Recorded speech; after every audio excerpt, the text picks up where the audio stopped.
반갑습니다. 교독을 하겠습니다. 어떤 일은 말하되 나는 바울에게라 하고 다른 일은 나는 아볼로에게라 하니 너희가 육의 사람이 아니리요. 나는 심었고 아볼로는 물을 주었으되 오직 하나님께서 자라나게 하신다니. 심는 이와 물 주는 이는 한 가지이나 각각 자기가 일한 대로 자기의 상을 받으리라. 내게 주신 하나님의 은혜를 따라 내가 지혜로운 건축자와 같이 틀을 닦아두매 다른 이가 그 위에 세우나 가르나 각각 어떻게 그 위에 세울까를 조심할지니라. 만일 누구든지 금이나 은이나 보석이나 나무나 풀이나 지프로 이 터 위에 세우면 만일 누구든지 그 위에 세운 공적이 그대로 있으면 상을 받고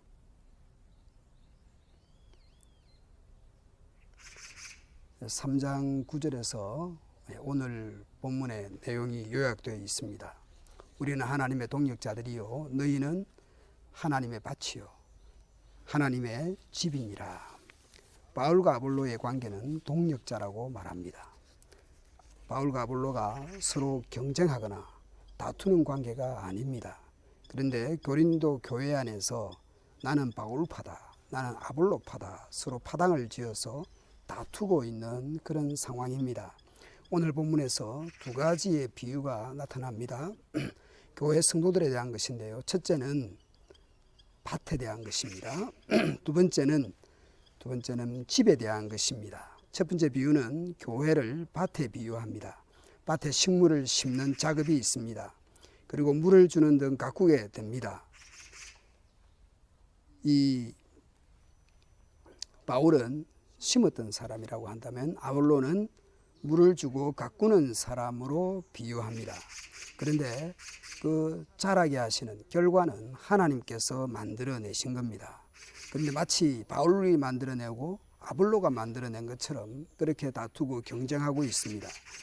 우리가 2년 전에 잔디를 심고 또 잔디에 물을 주어서 가꾸어 가고 있죠.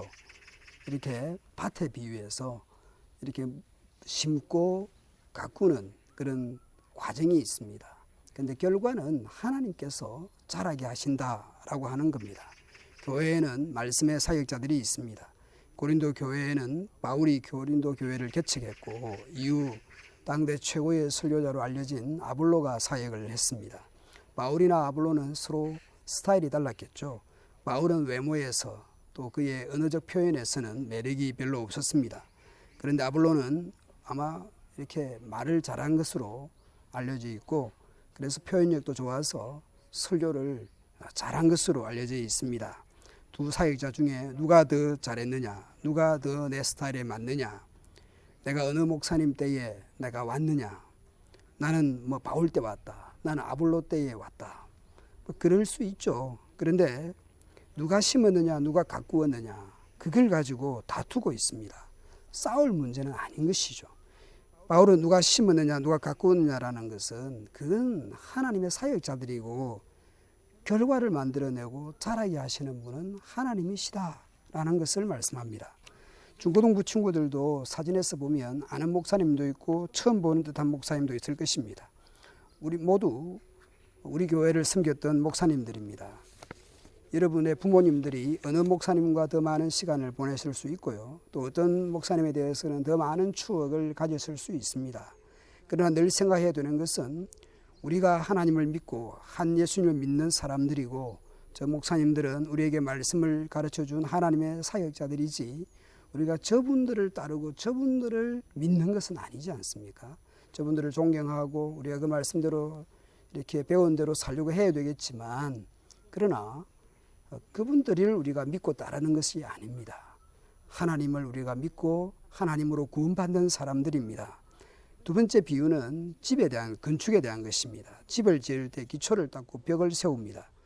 고린도 교회에 기초를 놓은 사람은 바울입니다. 그리고 벽을 세운 사람은 아볼로라고 할 수 있습니다. 그 기초와 벽을 세운 사람들이 바울이고 아볼로이지만 실제 건축물은 실제로는 고린도 교회가 집이고 건축물입니다. 진짜 기초는 예수님입니다. 그러니까 바울이 기초를 놓고 고린도 교회 기초를 놓고 아볼로가 벽을 세웠다고 할 수 있지만 진짜 기초는 바울이 아니고 예수님이고 벽은 아볼로가 벽이 아니고 고린도 교회가 그 예수님의 기초 위에 세워진 고린도 교회가 이렇게 진짜 건축물입니다. 이 건축의 많은 구성 요소는 고린도 교회인 것이죠. 고린도 교회가 어떻게 그 건축을 이루어 가느냐 하는 것입니다. 대충 나뭇가지나 풀이나 아무 것이나 세워간다면 불 앞에서 사라지고 말 것입니다. 마찬가지로 자신의 신앙의 집, 인생의 집을 대충 날림으로 만들고 세워간다면 마지막 날 끝장이 날 수 있습니다. 여러분의 인생의 집을 잘 세워가시기 바랍니다. 제대로 된 아이템으로 인생의 집을 가꾸어 가야 합니다. 그래서 말씀과 기도와 성품과 자세와 태도와 많은 요소들이 있을 것입니다. 여러분의 믿음의 삶, 여러분의 인생은 건축물에 비유할 수 있습니다. 아무렇게나 지으면 비가 와도 젖을 것이고 더운 여름에는 더울 것이고 겨울에는 덜덜 떨 것입니다. 그래서 수도, 전기, 난방 등등 많은 다양한 것들을 신경 써야 제대로 집을 지을 수가 있습니다. 아기 돼지 삼형제 이야기를 여러분 아시지 않습니까? 집을 어떻게 짓느냐, 빨리 짓느냐, 천천히 짓느냐 여러 가지 있겠지만 집은 집다운 제대로 된 집을 지어야 합니다. 여러분의 인생의 집을 제대로 잘 가꾸고 아름답게 세워갈 수 있기를 바랍니다. 그것은 믿음과 성경 읽기와 기도와 순종과 말하는 것, 자세, 성실, 책임 등등 많은 것들을 구성하고 준비하고 다듬고 그리고 성숙하고 자라가서 여러분의 인생의 집이 집다운 집으로 세워지는 여러분들이 되기를 바랍니다.